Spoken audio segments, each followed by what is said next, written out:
What's up, everybody? Welcome to AdoramaXP. I'm Josh Saleh. Just recently, we saw a deep dive into the new Harry Potter game, Hogwarts Legacy. Developed by Avalanche Software and published by Warner Bros. Games, this game is set to release in holiday of 2022. So let's see what all the magic is about and take a trip into Hogwarts. The first thing we have to ask ourselves is, who is Avalanche Software? Avalanche Software is based in Salt Lake City, Utah, and they've been a developer since 1996. Now, from 2006 to 2016, Disney was their parent company, until about 2017 when Warner Bros. Took them over. Now, they're known for Mortal Kombat Trilogy, Rampage, Rugrats, Tak and the Power of Juju, Cars, Disney Infinity, and so much more. Now, this seems to be the biggest game Avalanche has developed. So the biggest question is, can they pull it off? Now let's start with the plot. You play as a new 5th-year student at Hogwarts in the early 1800s. You have a new power to manipulate ancient magic, and you must uncover why this ancient magic has returned and who is using it to destroy wizards. Now, because this takes place in the early 1800s, we're going to be introduced to a lot of new characters, and especially teachers. And some characters will be returning, like Nearly Headless Nick, which fans of the books will be happy to see. Here, I'm hoping that we have the same amount of charisma and love for the teachers that we did in the books, because some of our favorite characters from the books are the teachers. Now, one of those teachers is Professor Fig. Now, we don't know too much about him, but we do know we'll be working with him to uncover rumors about a goblin rebellion. Now, this goblin rebellion looks to be attacking wizards and possibly Hogwarts and more. They seem to be controlling the ancient magic as well. Now, they do have an uneasy alliance between dark wizards as well. Now, the question remains, if we wanted to be a bad wizard or a dark wizard, could we choose a side? Or is it we have to defeat both no matter what?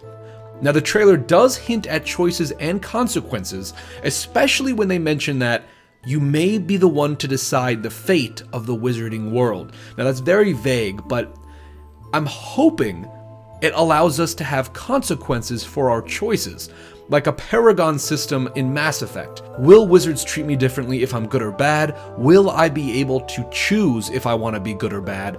Will I be able to choose different quest lines and alter the story for a higher replayability? If this game has that same DNA as that Paragon meter in Mass Effect, or the ability to choose if you want to be a good or bad wizard, that would be insane, and the replayability would be incredible and infinite in a sense. If I could choose if I want to join the Goblin Rebellion, I don't think that's the case, but if, let's just say for this example it is, how awesome would that be? Or if I want to join the Dark Wizards, or if I want to join Slytherin and be an evil wizard. I know I'm assuming Slytherins are all evil, but you know, we get it. Now, with that supposed complete control, you also have the ability to customize your character. And this is the first Harry Potter game to do this, and I absolutely love this. We can finally create our own character in the Harry Potter world. Now, that means we'll have a stronger connection to these characters that we create. And there is also a sorting hat.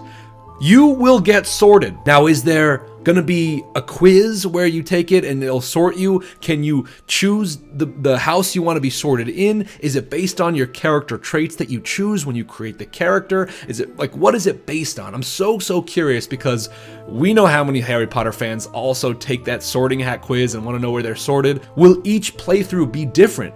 Because will I be sorted in Hufflepuff one game or sorted in Gryffindor the other game? And will I have different outcomes in that storyline? Will I be able to check out the dormitories and the common rooms of those houses versus when I'm not in those houses? That is a huge question mark.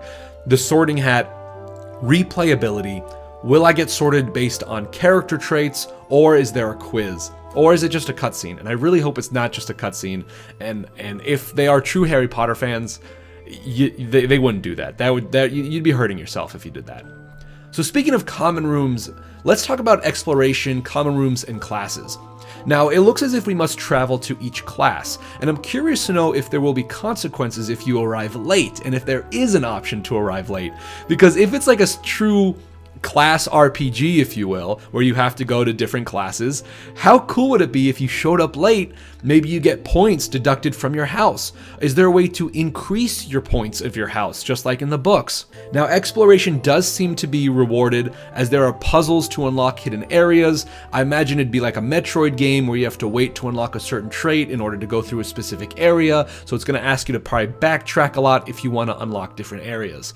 Now, the map seems somewhat large. You're able to explore all of Hogwarts. The trailer shows that you can ride a broom and a hippogriff. Curious if there's even more things you can ride, maybe a dragon. That might be asking too much. So the fact that you can ride a broom and a hippogriff shows that this map is probably fairly decent, if not large. And Hogwarts has so many levels and floors to it. How much can we explore of it? There's also Hogsmeade. And that's awesome that you can totally explore Hogsmeade, where you can purchase anything you need like gear and equipment, but they do warn that if you do travel outside of Hogwarts, there is a chance you're going to face off against enemies. So there are going to be enemy types outside of Hogwarts, because we would imagine the spells around Hogwarts are protecting you, but as soon as you leave that, you are now on your own. Now, they mention you can develop relationships with classmates. Now, this is awesome, which gives a strong plot and supporting characters. You can learn about their stories, build relationships, do side quests with them. Hopefully, you can create relationships with multiple characters, and hopefully it affects the storyline and affects the gameplay, because how great would it be if you choose to be friends with one other person, but another person is like, whoa, I don't like that character, I'm going to not be your friend anymore. How intricate is this friendship dynamic? Because that would be insane. Like if you have your two buddies, just like in Harry Potter, and you have your antagonists, just like you have in Harry Potter, how will that be? Could you be friends with everybody? Can you choose to purposely not be friends with somebody? And how does that affect gameplay? Because again, all this goes back to replayability. There also seems to be seasonal changes within the game, so exploring Hogwarts during Christmas is definitely happening, so that's going to be awesome. Now, spells and combat. This is where, I guess, the most meat of the game is, because it looks like we'll be doing a lot of spells and combat in the game. Now, there seems to be a parry system, which is fantastic. During the game, I didn't see a parry icon in the gameplay of this trailer, so unsure if they just didn't include it for this, just to make the HUD look nice and clear, or if there's actually a parry icon, and I really hope there is. Now, there's defensive and offensive abilities. You can choose how you want to upgrade which one you want. You can be incapacitated. There's a shield charm, deflect, and parry spells, which you'd use to do that. Now, there's a bunch of spell combinations you can do. It's all about combos, and it does look very smooth based on the gameplay we're watching. You can juggle a lot of foes at once. Now, they did showcase some well-known spells that we know from the books: Incendio, Expelliarmus, Descendo. Now, the combat really reminds me of Spider-Man and Batman, with that juggling different foes, using the environment around you, parry system. Hopefully, it doesn't get too repetitive. Hopefully, as well, with the abilities you upgrade and the more spells you unlock, there's a way to keep combos going and have new combos. That would be really cool. One thing I want to know, because I love stealth, is there a stealth element to this game? Because in this moment, you're turning yourself invisible and stunning people from behind, making it seem that you could go through these levels with stealth. And if that's the case, I'm totally using stealth. Now, abilities. From the gameplay, it looks like what you learn in classes seems to level you up and give you new abilities. You'll need to complete challenges to level up and upgrade spells and potions. You'll get to choose your talents and focus on your favorite type of magic. Hopefully, we can choose multiple different types and not be pigeonholed to one class. I'm really hoping that they give you enough skill points and upgrades to really expand the entire tree and be the ultimate wizard. Because if that's the case, I'm going to go to every single class on time. I'm going to do every single challenge, every single side quest. I want to be rewarded for the side quests I do to be the ultimate powerful wizard. Now, crafting. This is what worries me. The time it takes to craft and make potions. Now, we saw two timers in this trailer. A timer showing 2 minutes and a timer showing 24 minutes. Now, it seems to be when you craft something, have it be a potion or maybe a spell, don't know yet, there is a timer on how long you have to wait for crafting. That is a very mobile implementation. Does that mean there's going to be microtransactions to speed up crafting? Now, I really hope they get rid of the timer altogether, or if there's a way to pass the time that's free, that you don't have to pay for.